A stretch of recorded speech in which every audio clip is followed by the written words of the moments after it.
Status check to proceed with terminal count. There is a moment at the start of every mission when everything comes together. A moment when years of preparation and planning are put to the test. Clear to proceed. There are no second chances. You have permission to launch. Success or failure is just a heartbeat away. Rock report range status. Range green. A spacecraft and its rocket on the pad, fully fueled and ready to launch. Status check. Go Atlas. Go Centaur. In that moment, a controlled explosion is released with such intense power it can propel a spacecraft off the Earth and into space for the benefit of all. We call this moment T0. This is its story. That's an InSight.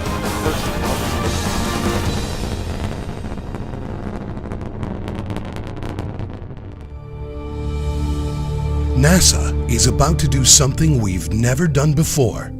Nestled along the mountains on California's central coast is a little talked about space launch center known as Vandenberg Air Force Base.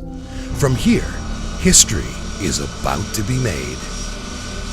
This is the first time we've had an interplanetary launch from Vandenberg Air Force Base in California. The cool thing about this launch is that we've got such a capable rocket, the Atlas V, we don't have to launch from Florida. InSight is going to be the first time that we've had a spacecraft leave Earth's orbit launching from California. We've actually done studies for it, even up to decades ago, but it just comes down to whether or not the mission had extra propellant left over and whether there was an operational reason to switch from an East Coast launch to a West Coast. This is just the first time all of it came together. What we're going to do is we're going to unload the spacecraft really carefully, and then we're going to drive it a couple of miles to the Astrotech facility where they have a clean room all set up for us. We've got about 2 months here. All we got to do is clean it up, test it out, put the fuel in the tanks and bolt it on the rocket, and off we go to Mars. InSight is NASA's next groundbreaking mission, literally designed to break ground on Mars. Using probes and seismometers, InSight will listen for Mars quakes and measure how much heat the planet's interior gives off. If we're going to truly understand how rocky planets like Mars and Earth were created, we need to look inside. It's unlike other missions that we've done to Mars. We have a number of orbiters, a number of landers that we've successfully explored this amazing planet. But this actually is the first mission where we're really looking on the inside, the inner space of Mars. Sending a science mission to the Red Planet is never easy. Landing a probe on the surface is even harder.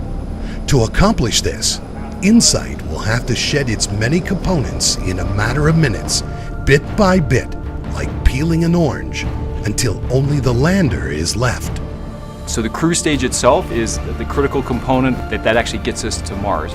There's an aeroshell that absorbs the heat as we re-enter the atmosphere. That aeroshell enables us to go through the atmosphere of Mars successfully without getting the inside, the lander itself, too hot. We deploy a parachute. That parachute does two things. It really ensures the stability of the aeroshell as it's starting to get closer to the surface. It also slows down the spacecraft further until finally we drop out of the combination backshell and parachute, and then we do a propulsive descent down to the surface. We know water exists on Mars, and where there's water, there could be signs of life.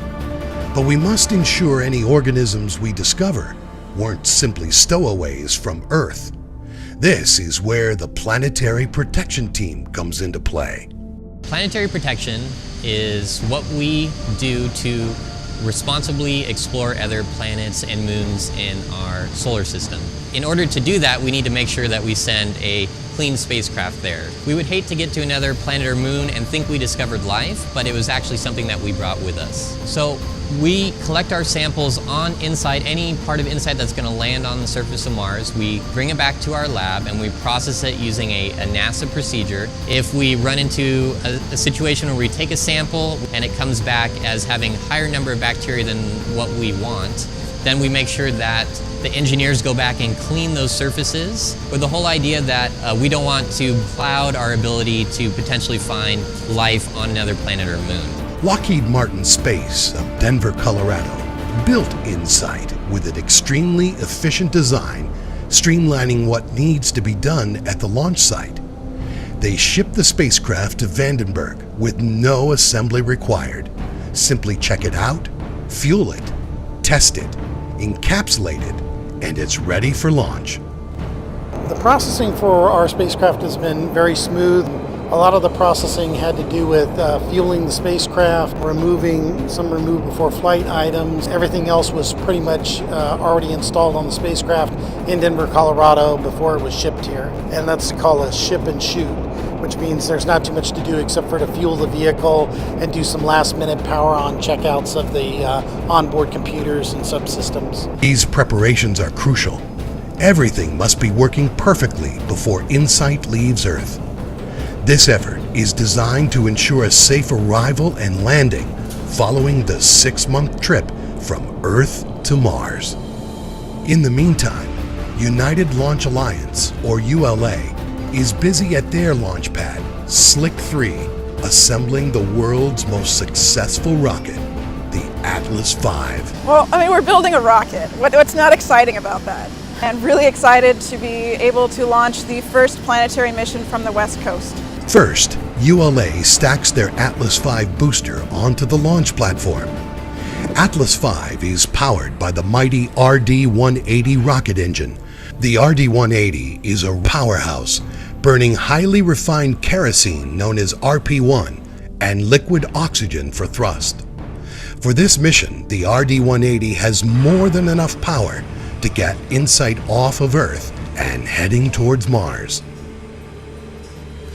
When the booster's fuel is spent, the Centaur second stage kicks in and finishes the job.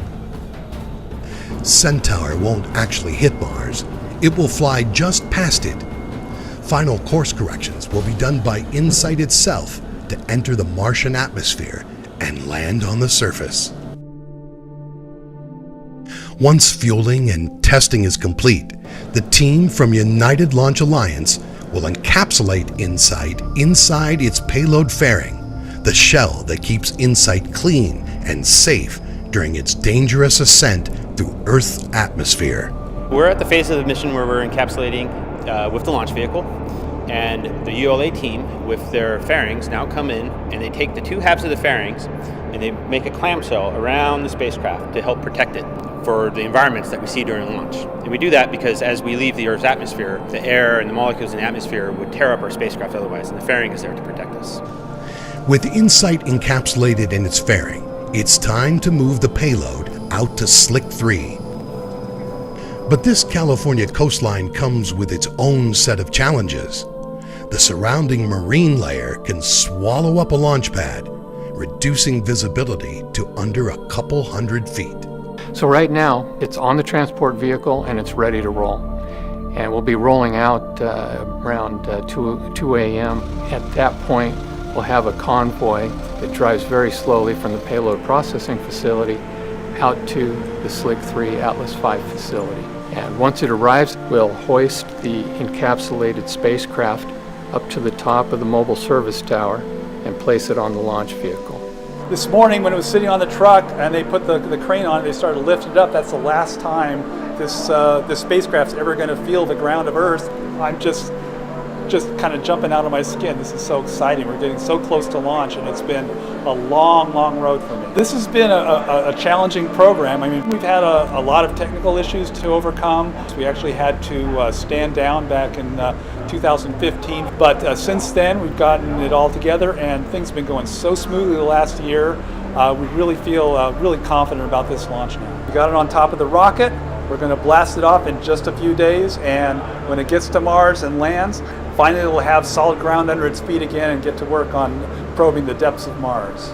But InSight won't be traveling alone. Hitching a ride to the Red Planet are a pair of CubeSats, twin satellites called Marco A and Marco B.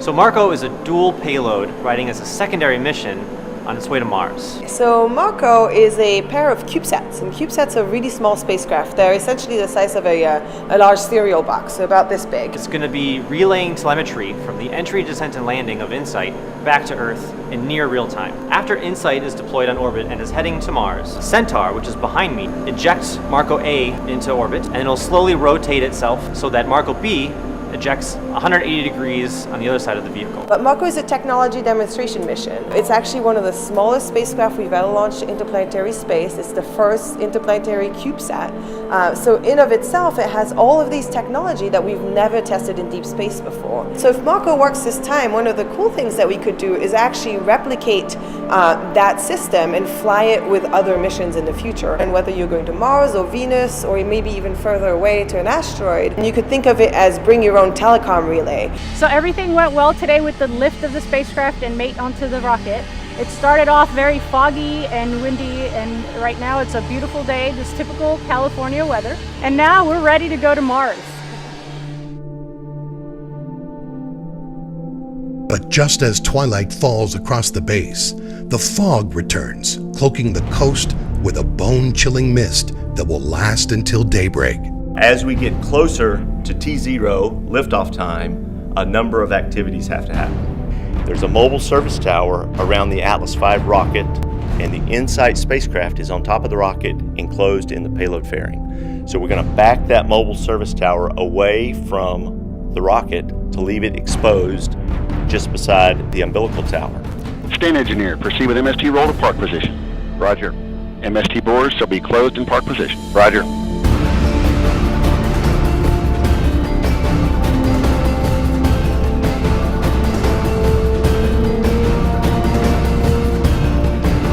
The final launch pad preparation is underway. Once the mobile service tower is rolled back, InSight and Atlas V are just hours away from T0. Basking in the searchlights of the West Coast facility, they are presented with the glamour of a Hollywood premiere, fitting treatment for such an historical mission. So there's a lot of excitement within the NASA launch team about the InSight mission. First time we're going to launch from the California coast, going to Mars. And what is really exciting to the team is this is the culmination of a lot of work. The teams have been working on this mission for over 5 years, and today is the day that they will see all of their hard work rewarded.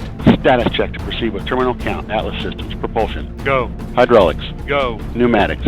Go. LO2. Go. Water. Go. Centaur systems, propulsion. Go. Pneumatics. Go. LH2. Go. Facility. Go. Range coordinator. Clear to proceed. Launch director. LC, you have permission to launch. Go Atlas. Go Centaur. Go InSight. Proceeding with the count. We're at T-minus 8, 7, 6, 5, 4, 3, 2, 0. And liftoff of the Atlas V, launching the first interplanetary mission from the West Coast. And NASA's InSight, the first outer space robotic explorer to study the interior of Mars. Seconds after liftoff, the rocket punches through the marine layer, lighting the night sky for miles, visible all the way down to Los Angeles. An infrared camera showing the long tail of the exhaust plume captures some of the ascent, as well as an onboard ascent camera. And we're nearing booster engine cutoff, or BECO. Back to 4.6 Gs in preparation for BECO. Boost phase cooldown has completed. And we have BECO. Shutdown looks good. Stage separation. We have box and fuel pre-start. G&2 purge firing. The RCS is underway. We have ignition and full thrust. And we have indication of payload fairing jettison. Looks like a good step. And the payload fairing that was encapsulating the InSight spacecraft has been jettisoned. The RL-10C engine, the second stage of the Centaur, continues to burn. An hour and 28 minutes into the mission, the InSight spacecraft and the Marco twins are deployed from the Centaur upper stage, beginning the long voyage to Mars, where InSight will go to work shedding light on secrets hidden in the depths of the Red Planet.